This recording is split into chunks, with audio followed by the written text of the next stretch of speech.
थिया आहियो तव्हां त छो था वञो वरो करण जे लाइ तव्हां त माण्हुनि जी ख़िदमतूं कयूं थियूं इहा असांजी कामयाबी इहा आहे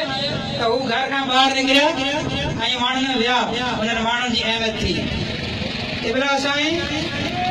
असांजे ॻोठ जूं मायूं यकीन करो 2 किलोमीटर पाणी मथे ते भरण वेंदियूं आहिनि लेकिन अफ़सोस 6 चकर MPA मिनिस्टर थियण वारो तव्हां रोज़ इन रस्ते तां गुज़रंदा आहियो तव्हांखे एतिरो अहसासु न आहे त तव्हांजी इहा यूसी या ही पजीर पाड़ो या ही खाड़ो चार में पाणी न आहे तव्हां एतिरो कुझु असांजे लाइ नथा करे सघो अफ़सोस सां चवणो पइजे थो ही माण्हू आस्ते आस्ते भागी थिया आहिनि इन पिंडाल में कई ज़ातूं भागी थिया आहिनि इहे सिर्फ़ु तव्हांजो ज़ुल्म ॾिसी भागी थियूं आहिनि न त इन्हनि माण्हुनि खे ज़रूरत न आहे त किथे ॿी जाइ ते वञनि तव्हां तकरीर करे चओ था त तव्हां हिकिड़े खे थर खां वठी अचो था हिकिड़े खे तव्हां पंजाब खां वठी अची चओ था त तव्हां पोइ हिते जो अमरकोट जे मुल्क छो था मोकिलो नगर सुमरे खे वापसि घुरायो सुमरो नगर में पी सघे थो अरबा गुलामरे में पी सघे थो गौसिया जमायत जो रिश्तो को अॼु कालो को कोन्हे दोस्तो ही गौसिया जमायत जो कीअं सदियुनि जो रास्तो आहे जीलानी जमायत जो कीअं सदियुनि जो रिश्तो आहे त असां ही जेको अॼु पिंडाल आहे हिन ते हमेशह यारहीं जा जलसा थिया आहिनि हिते सियासी जलसो अॼु पहिरीं थियो आहे त यारहीं वारे थले ते बि ऐं ऐलान करां थो त जेकॾहिं जीलानी जमायत जो गैरतमंद मुरीद वो सिर्फ पीर ताज हुसैन शाह जीलानी जे हुक्म दे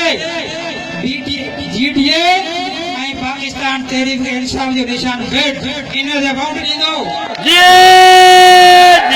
इन खां सवाइ जीलानी जमायत जो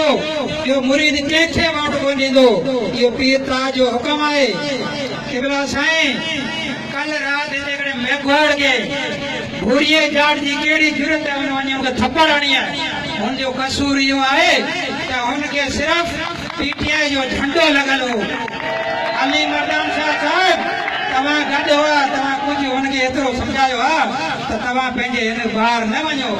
टाइम अचणो वञणो आहे साईं तव्हां कंहिं ग़रीब मेघवाड़ खे थप्पड़ हणो था हुनजो ॾोह इहो आहे सिर्फ़ु झंडो PTI जो छा असांजो हक़ न आहे छा असांजो ज़मीर इहो नथो चए त असां कंहिंखे वोट तव्हां खां सवाइ ॿिए कंहिंखे न ॾियो असांखे पाणी पीअण जो नथो मिले असांजा माण्हू हिते हर चीज़ में परेशान आहिनि तव्हां जेकॾहिं मूं ते FIR करायूं आहिनि इन्हनि जो मूंखे ॾुख कोन्हे इंशाअल्लाह मूंखे हिन में मक़बूलियत मिली आहे जंहिंजो नतीजो हीअ आवाम आहे हीअ अॼु आवाम मुंहिंजे सॾे ते आई आहे जो थोरो थो आहियां इहो असांजी कामयाबी आहे क़िबला साईं तव्हांजी हिते हाल जेके बि दोस्त आहिनि सभिनी जी महिरबानी ऐं हाणे आउं ख़ुशूसी खिताब ॾींदुसि असांजो मुर्शिद शेर दिल अॻवान पीर ताज हुसैन शाह जीलानी खे तव्हांजो भरपूर इस्तेमालु कयो ऐं साईं हिते तव्हांखे बिल्कुलु पंहिंजो रुहानी खिताब ॿुधाईंदो